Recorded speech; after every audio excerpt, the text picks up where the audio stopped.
तो दोस्तों अब खेल पलटने वाला है, क्योंकि डोनाल्ड ट्रंप ने जब भारत पर 25% टैरिफ लगाने का ऐलान किया तो शायद उन्होंने ये नहीं सोचा था कि भारत जवाब भी देगा, वो भी करारा। अब भारत पीछे हटने वाला नहीं है। अमेरिका को सीधे सीधे झटका देने की तैयारी शुरू हो गई है। भारत ने 2 मोर्चों पर जवाब देना शुरू कर दिया है। एक तरफ बड़ी डिफेंस डील से भारत ने अमेरिका को साइडलाइन कर दिया और दूसरी तरफ अब डॉलर को भी बाहर का रास्ता दिखाने की तैयारी चल रही है। अब भारत अपने खास दोस्त देशों के साथ डॉलर की जगह स्थानीय करेंसी यानी लोकल मुद्रा में व्यापार करने की दिशा में कदम बढ़ा चुका है और इसमें सबसे अहम नाम है रूस। भारत और रूस ने मिलकर अमेरिका को ऐसा जवाब देने का प्लान बनाया है जो पूरी ग्लोबल इकोनॉमी को हिला सकता है। रूस के भारत में एम्बेसडर डेनिस अलीपोव ने खुलकर कहा है अब भारत और रूस डॉलर को बाय बाय कहने वाले हैं। आने वाले समय में दोनों देश अपने बीच का सारा व्यापार रुपए और रूबल में करेंगे। सोचिए दोस्तों, अमेरिका की सबसे बड़ी ताकत क्या है? उसका डॉलर। और अगर दुनिया डॉलर से ही किनारा करने लगे तो अमेरिका का दबदबा खुद ब खुद कम हो जाएगा। ये सिर्फ एक बयान नहीं है, ये एक शतरंज की चाल है, एक ऐसी चाल जो भविष्य की अर्थव्यवस्था को नई दिशा देने वाली है। अब सवाल ये है, क्या अमेरिका को उसकी ही भाषा में जवाब मिलने वाला है?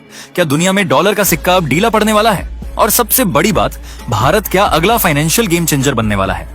लेकिन आगे बढ़ने से पहले अगर आप वीडियो देख ही रहे हो तो बस 1 सेकंड का टाइम निकालकर लाइक बटन दबा दो और चैनल को सब्सक्राइब कर दो।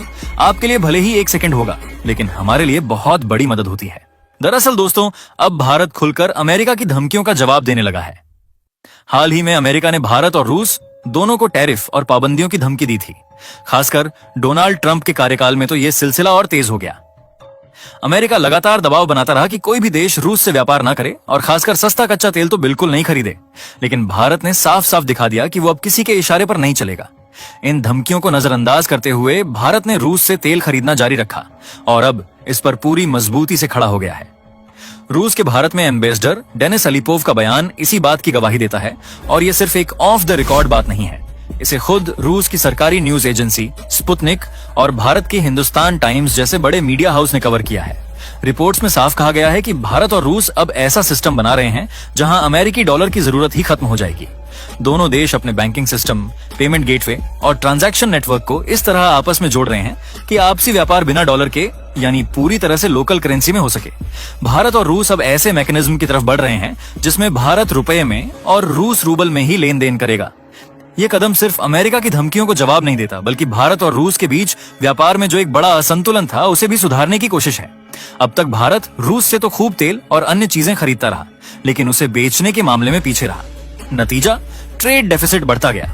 लेकिन जब दोनों देश अपनी अपनी करेंसी में व्यापार करेंगे तो धीरे धीरे यह असंतुलन भी संतुलित हो सकता है। साथ ही एक और बड़ी बात यह है कि डॉलर पर निर्भरता घटने का मतलब है अमेरिका के बनाए ग्लोबल दबाव से मुक्ति, यानी न कोई टैरिफ का डर, न किसी पाबंदी का खतरा।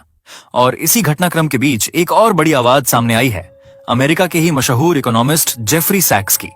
जेफरी कोई आम नाम नहीं है, वो कोलंबिया यूनिवर्सिटी में प्रोफेसर हैं और दुनिया के टॉप अर्थशास्त्रियों में उनकी गिनती होती है। उन्होंने डोनाल्ड ट्रंप की नीतियों की खुलकर आलोचना करते हुए कहा है कि ये टैरिफ और धमकी वाली रणनीति अब पूरी तरह फेल हो चुकी है। उन्होंने साफ कहा, यह सब अमेरिका की कमजोरी को उजागर कर रहा है। यहां तक कि उन्होंने ट्रंप द्वारा रूस को दिए गए 50 दिन के अल्टीमेटम और भारत पर टैरिफ लगाने की धमकी पर भी सवाल उठाए और कहा, यह सब दिखाता है कि अब अमेरिका वो अकेला सुपर पावर नहीं रहा जो कभी हुआ करता था। तो दोस्तों, जो तस्वीर सामने आ रही है वो सिर्फ एक ट्रेड वॉर नहीं है, ये एक पावर बैलेंस का बदलाव है। भारत अब सिर झुकाकर फैसले नहीं ले रहा, बल्कि दुनिया के बड़े खेल में अपनी चाल खुद चला रहा है। अब सवाल ये है, क्या अमेरिका वाकई कमजोर हो रहा है? क्या डॉलर का साम्राज्य अब ढलान पर है? और क्या भारत अब नए फाइनेंशियल ऑर्डर का लीडर बनने जा रहा है? तो अब मामला सिर्फ व्यापार का नहीं रहा, अब बात सीधे सीधे सत्ता संतुलन की हो रही है। अमेरिका को लेकर जो सबसे बड़ी बात सामने आई है वो ये कि अब उसकी धमकी वाली पॉलिसी फेल होती नजर आ रही है। जेफरी सैक्स जैसे दिग्गज अर्थशास्त्री ने खुलकर कहा है कि अमेरिका को अब धमकाने की नहीं, बातचीत और डिप्लोमेसी की जरूरत है, क्योंकि आज का जमाना वो नहीं रहा जब कोई भी देश डरकर पीछे हट जाया करता था। आज भारत हो या चीन, हर देश अपने फैसले खुद लेना चाहता है और अमेरिका की मानो या भुगतो वाली पॉलिसी अब किसी पर असर नहीं कर रही। जेफरी ने साफ कहा, भारत और चीन को अमेरिका की बातों में नहीं आना चाहिए। अब वक्त आ गया है कि दुनिया एक मल्टीपोलर सिस्टम की तरफ बढ़े, जहां सिर्फ एक देश की नहीं बल्कि सबकी आवाज हो। अब यहां एक बड़ा सवाल उठता है, क्या यह सब सिर्फ दिखावा है, सिर्फ बयानबाजी, या फिर वाकई कुछ बड़ा खेला जा रहा है? और इसका जवाब है हाँ, कुछ बहुत बड़ा हो रहा है। भारत और रूस अपने बैंकिंग और फाइनेंशियल सिस्टम को ऐसा बना रहे हैं कि आने वाले समय में डॉलर की जरूरत ही खत्म हो जाए, और यह पहली बार नहीं हो रहा है। जब ब्रिक्स सम्मेलन हुआ था तब भी इस मुद्दे पर चर्चा हो चुकी है और ब्रिक्स देशों ने साफ इशारा दिया था कि भविष्य में एक साझा करेंसी भी आ सकती है। अब भले ही डेनिस अलीपोव ने इस बार ब्रिक्स करेंसी का नाम न लिया हो, लेकिन उन्होंने ये जरूर साफ कर दिया है कि डॉलर से दूरी बनाना अब पूरी तरह शुरू हो चुका है और ये अपने आप में एक बड़ा झटका है अमेरिका के लिए। अब ये बात भी समझ लीजिए, जब भी अमेरिका किसी देश पर पाबंदी लगाता है तो वो कैसे करता है? डॉलर के जरिए। डॉलर ही उसकी सबसे बड़ी ताकत है, क्योंकि ग्लोबल ट्रांजैक्शन का बड़ा हिस्सा डॉलर में होता है, तो अमेरिका जब चाहे किसी भी देश के फाइनेंशियल सिस्टम को जकड़ सकता है। लेकिन सोचिए, अगर दुनिया डॉलर से ही किनारा कर ले तो अमेरिका का वो दबाव, वो कंट्रोल खत्म हो जाएगा। यही वजह है कि अब भारत और रूस जैसे देश डॉलर को बायपास करने की पूरी कोशिश कर रहे हैं और इसका असर सिर्फ व्यापार तक सीमित नहीं रहेगा। ये पूरा मामला अब अमेरिका की विदेश नीति को भी हिला सकता है। अगर भारत, रूस, चीन, ब्राजील जैसी बड़ी अर्थव्यवस्थाएं मिलकर डॉलर को नजरअंदाज करना शुरू कर दें तो अमेरिका के लिए अपनी वैश्विक पकड़ बनाए रखना आसान नहीं होगा। और शायद यही डर है जिसकी वजह से अमेरिका पहले से भी ज्यादा आक्रामक और बेचैन दिख रहा है। अब देखने वाली बात यह होगी कि क्या अमेरिका खुद को बदलेगा या फिर उसकी ये धमकी भरी रणनीति उसे ही महंगी पड़ जाएगी। दोस्तों, अमेरिका को हमेशा से ये गुमान रहा है कि वो सिर्फ टैरिफ और धमकियों के दम पर पूरी दुनिया को कंट्रोल कर सकता है, लेकिन अब वो वक्त जा चुका है। अब देश अमेरिका को जवाब देने लगे हैं, वो भी अपने अंदाज में। भारत और रूस का एक साथ आना यही दिखाता है कि दुनिया अब अमेरिका पर टिकी नहीं है।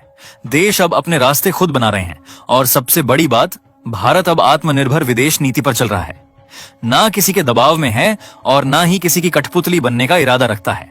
अब जरा गौर कीजिए, जब प्रधानमंत्री नरेंद्र मोदी अमेरिका दौरे पर थे तब खुद डोनाल्ड ट्रंप ने भारत को F-35 फाइटर जेट का ऑफर दिया था, एक मल्टी बिलियन डॉलर की डील, जिसमें अमेरिका को उम्मीद थी कि भारत पैसा झोंक देगा। लेकिन हुआ क्या? आप स्क्रीन पर देख सकते हैं, कई इंटरनेशनल रिपोर्ट्स ये दिखा रही हैं कि भारत ने F-35 को ठुकरा दिया है, सीधा रिजेक्शन। और ये अमेरिका के लिए एक बहुत बड़ा झटका है, क्योंकि अब अगर Bharat 5th generation fighter jet लेता है तो वो रूस से लेगा, अमेरिका से नहीं। अब सोचिए, शायद यही वजह रही हो कि अमेरिका ने भारत के ऊपर 25% का टैरिफ ठोक दिया। पहले कयास लगाए जा रहे थे कि अमेरिका 10% से 15% के बीच टैरिफ लगाएगा, लेकिन अचानक से 25% की घोषणा कर दी गई, जिससे दोनों देशों के रिश्तों में और भी ज्यादा तल्खी आ गई। हालांकि एक स्टडी में सामने आया है कि इन टैरिफ्स का असर भारत की जीडीपी पर 0.2% से भी कम होगा। यानी अमेरिका ने झटका देने की कोशिश तो की, लेकिन भारत पर उसका ज्यादा असर नहीं पड़ने वाला। अब तक भारत ने इस पर कोई कड़ा जवाब नहीं दिया है, क्योंकि भारत सरकार साफ कह चुकी है कि वो जल्दबाजी में कोई फैसला नहीं लेगी। लेकिन अगर अमेरिका ने स्टील और ऑटोमोबाइल सेक्टर पर और ड्यूटी बढ़ाई तो भारत सीधे WTO में केस ठोक सकता है। और दोस्तों, यहां पर एक बात तो अब पूरी तरह साफ हो चुकी है, डोनाल्ड ट्रंप सिर्फ भारत ही नहीं बल्कि पूरी दुनिया के खिलाफ एक तरह से मोर्चा खोल चुके हैं और इस तरह की नीतियों का असर लॉन्ग टर्म में खुद अमेरिका पर ही भारी पड़ने वाला है। अब न सिर्फ भारत बल्कि बाकी देश भी धीरे धीरे डॉलर से दूरी बनाने की तरफ बढ़ रहे हैं, ताकि अमेरिका की टैरिफ और पाबंदी वाली पॉलिसी उनका कुछ ना बिगाड़ सके। तो दोस्तों, आज का दौर बदल रहा है, दबाव की राजनीति नहीं, समानता और साझेदारी की बात हो रही है। आपका क्या मानना है? क्या भारत ने अमेरिका को सही तरीके से जवाब दिया है? क्या डॉलर का दबदबा अब खत्म होने की तरफ बढ़ रहा है? नीचे कमेंट करके अपनी राय जरूर दीजिए। अगर वीडियो पसंद आया हो तो लाइक जरूर करें और आगे आने वाली ऐसी दमदार जानकारियों के लिए सब्सक्राइब बटन दबाकर बेल आइकन जरूर ऑन करें, ताकि अगली अपडेट सबसे पहले आप तक पहुंचे। फिर मिलेंगे एक नई वीडियो के साथ। जय हिंद, जय भारत।